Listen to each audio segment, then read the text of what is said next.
Donc, bonjour à tous, je suis Isabelle Sarrazin, je suis directrice générale de Easy Parapharmacie et je fais partie des 4 membres fondateurs de la société en 2007. Et je suis ravie de partager aujourd'hui mon expérience autour de la mise en place de MAP System, donc un PIM et un DAM, projet qu'on a fait en 2022. Bonjour à toutes et à tous. Tout d'abord, je tiens à remercier Isabelle de sa présence et d'avoir quitté le soleil pour venir à Paris et témoigner de notre collaboration. Donc moi, je suis directeur commercial de MAP System. Je m'appelle Kevin Corté et donc voilà, je suis ravi de vous faire participer avec Isabelle Sarrazin sur ce témoignage. Ok, donc on va commencer par parler du marché de la parapharmacie. Donc c'est un secteur très concurrentiel avec ces dernières années une forte concentration des acteurs au niveau européen. C'est un marché qui représente aujourd'hui en France 6 milliards d'euros, avec à peu près 10 à 15%, les chiffres ne sont pas très précis, 10 à 15% sur le e-commerce. Ça concerne évidemment des produits dermocosmétiques, des compléments alimentaires et des accessoires comme les brosses à dents électriques. Vous connaissez tous ces produits-là. Et la parapharmacie, évidemment, adopte les codes du e-commerce et les utilisateurs, comme partout, ils attendent une expérience fluide et optimisée. Côté Easy Parapharmacie, celui-là on l'a déjà vu. Donc Easy Parapharmacie, ça a été fondé en 2007. C'est une entreprise qui est localisée à Nice. On a aujourd'hui plus de 26 000 produits, 1050 marques. On a un chiffre d'affaires en 2024 d'à peu près 43 millions. Et notre ambition, c'est d'accompagner vraiment les familles. Alors, toutes les familles. La famille, c'est moi et mon chat, c'est moi et mes enfants, c'est moi et mes parents qui vieillissent, dans tous les produits spécifiques dont chacun peut avoir besoin. On garantit l'accessibilité des produits. On est assez bien positionné en prix en général. Et on essaie de promouvoir une consommation durable et responsable. Alors, ce projet, donc en fait, on est parti d'un environnement technique qui était, disons, perfectible, puisqu'on était sur Magento 1. Donc le projet, on l'a lancé en 2020. Et quand on fait les choses chez Easy Para, on ne les fait pas à moitié. On a fait ce projet d'intégration de Maps en même temps que la migration Magento 1, Magento 2. On a aussi changé de nom de domaine. On a aussi changé toute l'UX du site. Et on a changé l'infra. Donc on a fait 4 trucs. Un jour, une bascule. Donc un projet bien complexe. Maps, ça n'était pas le plus compliqué pour le coup. Tout le reste, ça a été assez laborieux. Donc cet environnement Magento 1 à l'époque, c'était évidemment, tout était fait dans Magento 1. Donc la gestion du catalogue, avec évidemment du coup des impacts sur les performances. Parce que quand on gérait du catalogue, on impactait le front. Quand le front subissait de forts trafics, ça impactait le back-office, donc le catalogue était pénalisé. Donc on avait vraiment un environnement technique qui commençait à être vraiment obsolète. Donc c'est ce que je disais, une scalabilité réduite, des performances qui se dégradaient au fur et à mesure que le catalogue s'étoffait, un manque d'automatisation parce que beaucoup de tâches manuelles chronophages directement dans Magento, et puis on a estimé que ça représentait à peu près une surcharge de 2 heures par jour pour l'équipe de 5 personnes à l'époque. Donc vraiment beaucoup de temps perdu sur de la gestion de catalogue. Voilà, impact sur les performances, une gestion complexe des données avec beaucoup de données d'intervention manuelle et une difficulté réelle à garantir la qualité des données. En plus, une nécessité pour notre IT d'intervenir à chaque fois qu'il fallait faire des contrôles de données, donc des extractions à faire, à demander à l'IT à chaque fois. Des problèmes de cohérence de données entre les systèmes parce qu'il fallait tout interfacer et puis tout gérer. On avait aussi une architecture non optimisée parce que beaucoup de systèmes qui géraient des données redondantes, donc des cohérences de données assurées entre les différents systèmes qui ne se faisaient pas. Et puis des problèmes de gestion de traduction, parce que tout se faisait à la main, directement par des copier-coller des traductions. Et puis des URL, quelquefois des problèmes d'URL dupliqués qui ne sont pas très bonnes. Voilà. Alors, les solutions. Donc, comme je disais tout à l'heure, on a fait un projet un peu ambitieux, donc un replatforming Magento 1, Magento 2. En même temps, on a décorrélé toute la partie gestion de données dans le PIM DAM de Maps. Et puis, ça nous a aussi permis du coup, de revoir toute l'intégration dans l'architecture, dans les différents systèmes et d'assurer des interfaçages plus cohérents. Donc, on a repensé complètement notre gestion de données, on a assuré une meilleure gouvernance des données, on a déployé un PIM, un DAM unique, et du coup, on adapte nos attributs en fonction des taxonomies facilement, on collecte beaucoup plus facilement les données également. Voilà. Merci Isabelle. Donc MapSystem, on est éditeur d'une solution de data management dans lequel on va adresser le quadriptyque qui est le master data, donc les données de référence de l'entreprise, comme l'a expliqué il y a quelques minutes Isabelle. Dans MapSystem, on va gérer l'ensemble des données produits, ce qui va graviter autour, référentiel fournisseur, référentiel des laboratoires, référentiel produits, les taxonomies, etc., pour venir opérer et alimenter les différents canaux. On va gérer les assets, donc les images, tous les traitements d'images qui sont faits chez EasyPower Pharmacy sont faits dans MapSystem au travers du DAM. Les données PIM, donc là on rentre vraiment dans de manière micro comment est-ce qu'on décrit une brosse à dents, comment est-ce qu'on décrit une crème, est-ce que c'est une crème pour peau atopique, type de peau, etc. Donc les données qui sont vraiment liées à la donnée produit. Et puis ensuite la syndication, comment on va collecter, diffuser ces données sur l'ensemble des canaux. Donc MapSystem est venu répondre aux enjeux qui étaient clés de replatforming d'EasyPower Pharmacy. Donc Maps, on va au-delà du PIM, on va au-delà juste des données produits. Quand une entreprise s'équipe de MapSystem, on devient l'un des 3e ou 4 piliers du système d'information de l'entreprise. Chez la plupart de nos clients, on adresse toutes les données de référence. Ça naît souvent par la donnée produit, mais bien souvent, on va graviter et toucher à d'autres spectres autour de la donnée produit, ce qui était clé dans le projet EasyPower Pharmacy. Et surtout, c'est au travers d'une et même plateforme, un back-office pour adresser les différents sujets. Et comme l'a dit Isabelle, les équipes, les employés d'EasyPower Pharmacy, ils sont pas payés pour être experts de MapSystem ou experts d'une solution, mais pour délivrer un service, une expérience à des clients, des consommateurs et développer du chiffre d'affaires, de la marge et de la rentabilité. Donc la solution, elle permet dans un même back-office d'adapter et d'embarquer l'ensemble des équipes. Donc il y a des gains aussi de prise en main, formation, etc. Et voilà. Aujourd'hui, un des sujets qu'on entend parler matin, midi et soir, c'est autour de l'IA. Au début du projet d'EasyPower Pharmacy, l'IA était peu, voire pas présente. Aujourd'hui, on intègre de l'IA dans notre solution sur différents spectres.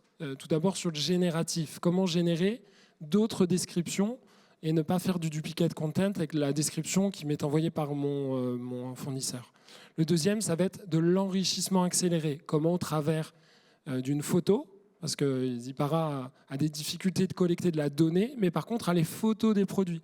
Et au travers de la photo, il y a l'étiquette. Donc l'IA, elle sait lire, osériser et surtout interpréter cette donnée pour enrichir la fiche, ce que faisaient avant les équipes en ayant le produit dans la main ou en lisant l'étiquette. Autour de la traduction, aujourd'hui, je vous l'apprends pas, avec tous ces outils d'IA, on peut enrichir, traduire de manière assez rapide et accélérée. Un des enjeux qui est clé pour nous et pour EasyPower Pharmacy, enfin surtout pour EasyPower Pharmacy, c'est de venir enrichir le data model, de pas comment lancer une nouvelle famille de produits, comment venir réduire ce temps de construction du data model. Donc c'est au travers de l'IA, on peut piloter, construire et accélérer la construction du modèle par taxonomie. Et puis comme je vous l'ai expliqué, sur l'enrichissement autour des images, mais aussi sur le détourage. Quand j'ai rencontré, au gré de nos rendez-vous et du Customer Success avec EasyPower, les équipes avaient des sujets hyper importants qui étaient autour de comment est-ce que je traite toutes mes petites opérations autour des images, comment je gagne sur le détourage, le renommage, etc. Donc notre solution est équipée de tout un ensemble de fonctionnalités qui permettent de gagner du temps, faire gagner du temps aux équipes. Et donc développer une meilleure expérience produit et tout ce qui gravite autour. Sur nos typologies clients, MapSystem, on a deux grandes typologies clients, soit des industriels, soit des distributeurs. Donc on travaille avec des industriels qui travaillent avec Easy Parapharmacie. On travaille aussi avec des distributeurs dans la pharma. On travaille avec la grande distribution, comme Métro France, Granchet ou Lidl, Kaufland. On travaille dans le monde du tourisme, avec Compagnie de Ponant, par exemple, qui est équipée de Magento. Easy Para, Labelliance, Boticinal, IGE31, qui est un de nos clients depuis 2024. Le retail et l'industrie bâtiment. Donc tout type de fabricants, industrie bâtiment, industrie alimentaire, agroalimentaire, etc.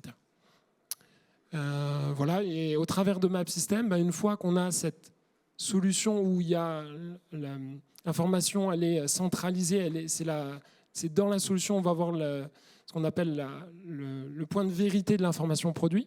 À partir de cette information, pouvoir mesurer la complétude des données pour la diffuser sur les différents canaux et donc d'alimenter tout l'écosystème aujourd'hui digital, réalimenter le système d'information. Tout projet qui est construit une fois équipé de MapSystem est forcément accéléré. Techniquement, nos clients font des économies après à chaque fois qu'ils buildent un nouveau projet où il y a une nécessité de capter de la donnée produit ou ce qui gravite autour. Donc, on va à présent parler des résultats du projet Easy Parapharmacie.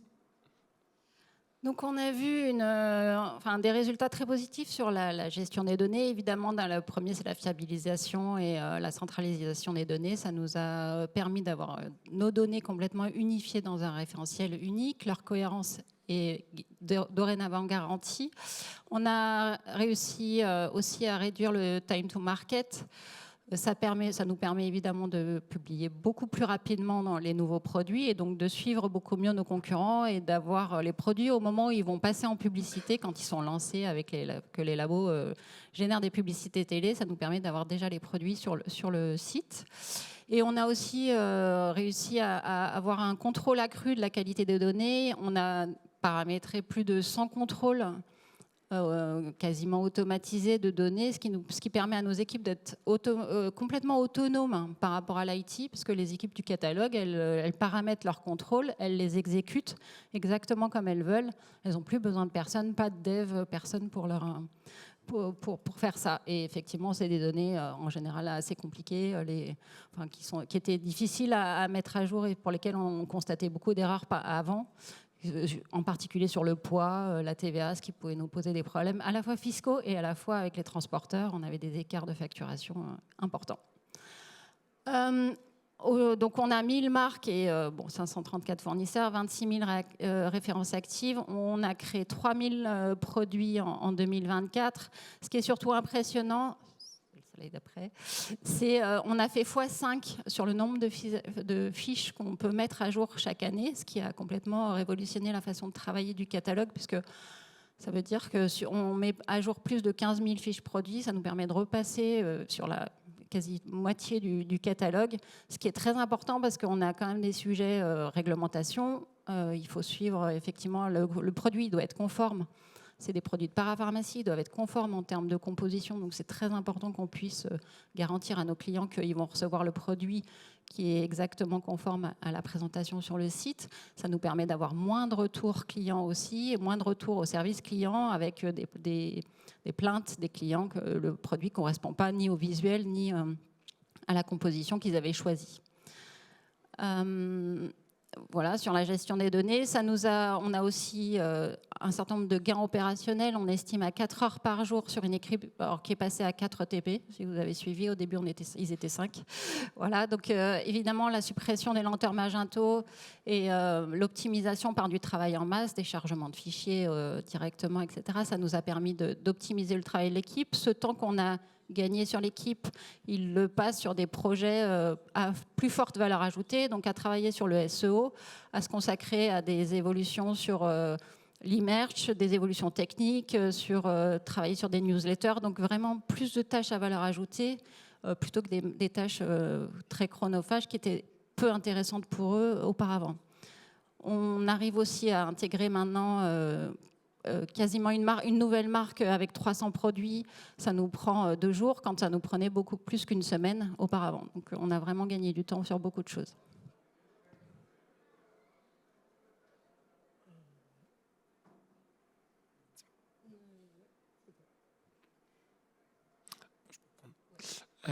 Donc l'excellence e-commerce, le retour d'expérience donc de Easy Parapharmacie et d'Isabelle, c'est la solution a permis d'optimiser l'expérience client, donc d'améliorer la qualité des fiches qui sont en ligne, d'améliorer les facettes, le moteur de recherche et tout ce qui va comporter l'expérience de l'internaute, et donc forcément d'améliorer le taux de conversion. Un sujet qui était clé aussi pour Isabelle sur toute la phase de build et de lancement de projet, c'était d'accélérer aussi le time to market. Comme nous l'a dit Isabelle, l'embarquement d'un nouveau fournisseur se fait maintenant de manière rapide et accélérée, et également de manière qualitative. Avant, en gros, la mise en ligne des fiches produits, l'enrichissement au fur et à mesure pouvait être chronophage et être assez difficile. Donc, comme on a pu le voir, la traduction, elle est aujourd'hui simplifiée de manière semi-automatique ou automatique dans la solution, avec ou pas de l'approbation. Et puis, ils ont une capacité à embarquer des nouvelles marques, des nouveaux marchés, des nouveaux sujets autour de la solution. Ce que n'a pas dit Easy Parapharmacie, c'est qu'ils ont plusieurs stores dans leur Magento. Et donc, au travers de cette solution, pilotent tout un ensemble de stores autour de Magento. Forcément, ils ont allégé leur back-office, donc amélioré les temps de réponse et limiter le risque d'impacter le back-office de Magento, ce que vous pouviez avoir sur Magento 1. Et pour finir, de la gestion multivisuelle, donc d'aller enrichir de plus en plus la fiche autour du visuel. Aujourd'hui, un consommateur en ligne, le premier truc qu'il regarde, à part le prix, c'est la photo du produit. On n'achète plus un câble électrique sans avoir la photo du produit. Donc dans le monde de la parapharmacie et du secteur qu'adresse Easy Parapharmacie, la photo, le visuel, le produit est clé. Voilà. Donc les perspectives. C'est que le début. On a beaucoup de projets. De toute façon, on en a toujours chez Easypara. Donc là, on envisage de déployer de nouvelles fonctionnalités, en particulier, évidemment, une utilisation accrue du DAM pour la gestion avancée des médias, comme l'a dit Kevin. Et aussi, on commence à introduire, comme tout le monde, l'IA. Et donc l'IA au travers de Maps, qu'on a choisi de travailler avec Maps sur la partie IA, parce qu'on ne faisait pas jusque-là. Voilà, on va tester de nouveaux marchés grâce à la traduction automatique. Aujourd'hui, on a utilisé DeepL et on va pouvoir se passer de DeepL et passer directement avec Maps et son IA. On va aussi travailler sur l'automatisation des processus, en particulier sur la transformation des images, qui va nous faire gagner énormément de temps. Parce qu'aujourd'hui, transformer une image, ça prend entre 5 et 15 minutes à l'équipe. On en a 3000 par mois à modifier, donc je vous laisse faire le calcul. Avec l'IA, ça se fait en masse et ça se fait quasi instantanément. Donc on attend encore beaucoup d'évolution et beaucoup de productivité sur cette équipe catalogue. Et surtout, ce qu'on veut, c'est les faire sortir des tâches vraiment manuelles, répétitives, qui n'ont aucun intérêt, pour les faire passer sur du travail de contenu, sur du travail intéressant et sur du travail vraiment à valeur ajoutée. Et puis évidemment, l'utilisation de l'IA aussi pour générer des descriptions riches, pour travailler sur le contenu et améliorer notre contenu et gagner en SEO, évidemment. Merci Isabelle. Merci beaucoup à tous les deux. Il restait 40 secondes au timer. C'est parfait. Vous avez été parfait. Merci à vous. C'est le moment des questions-réponses. Si vous en avez encore, n'hésitez pas. Levez la main, on fait passer un micro.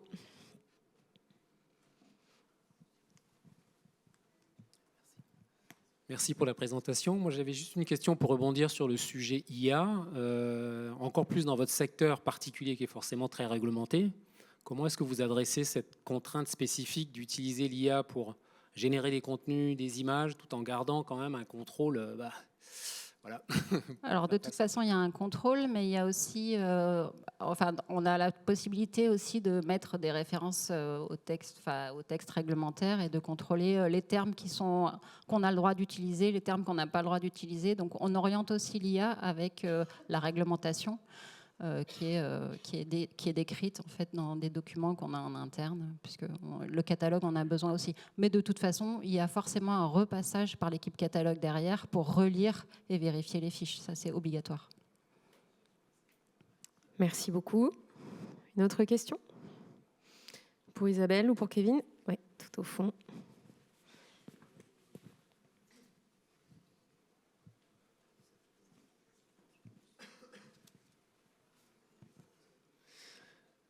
Bonjour, ma question, ça sera par rapport à votre catalogue. Je vois que vous avez un gros catalogue produit. Est-ce que c'est des produits qui sont stockés chez vous? Est-ce que vous faites du dropshipping? Est-ce que c'est des sujets que vous avez parce qu'il faut traiter quand même beaucoup de catalogues produits? Et la deuxième, ça sera sur la diffusion. Est-ce que vous ne diffusez que sur votre Magento? Est-ce que vous vendez sur d'autres canaux de vente? Alors, je vais répondre dans l'ordre.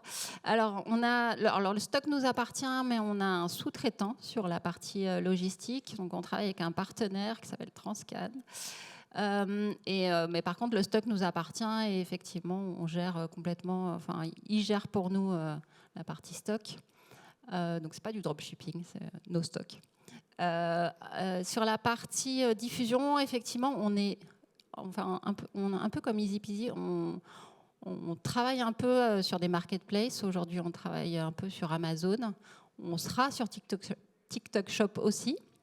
Mais effectivement, ce n'est pas une stratégie de développement en tant que telle. Notre focus, il est vraiment sur les sites. Donc, on a le site France, Italie, Espagne, UK. On a un site .com aussi qui fait multi-pays. On livre sur toute l'Europe. Et on a aussi un site de produits de coiffure que je n'ai pas cité tout à l'heure. Voilà, mais donc non, c'est pas un axe stratégique de développement. On y est parce qu'il faut y être et puis il faut pouvoir suivre, etc. Mais voilà. Ok, merci beaucoup. Merci à vous pour cette réponse. Devant, je viens. Bonjour. Concernant la mise en place, donc à la fois au niveau de l'organisation, est-ce que vous, côté EasyPara, vous avez eu, on va dire, des grandes complexités à faire adopter l'outil, à le déployer, ou est-ce que c'était relativement simple? Et mon autre pendant de la question sur la partie technique, est-ce qu'aujourd'hui, en fait, on a une solution facile à intégrer avec Magento? Et quels sont les prérequis techniques? Et combien de temps de mise en place on a en moyenne? Je vais laisser Kevin répondre sur la partie technique. Sur la partie vraiment intégration, ça a été plutôt fluide. Alors, on a une équipe catalogue qui a une responsable qui s'est vraiment très investie sur le projet et qui a pris en charge la définition des besoins et qui, voilà. En fait, elle a été tellement en souffrance sur Magento 1 qu'elle s'est donnée à fond sur le projet avec Maps. Donc là-dessus, franchement, ça a été très fluide. Pour le coup, comme on a fait 4 trucs en même temps, celui-là, c'est celui qui s'est le mieux passé. Donc il y a eu des problèmes, hein, comme dans tous les projets informatiques. On a eu quelques déconvenus et puis ça a été corrigé. Mais globalement, c'est un projet moi, j'ai trouvé relativement facile à intégrer.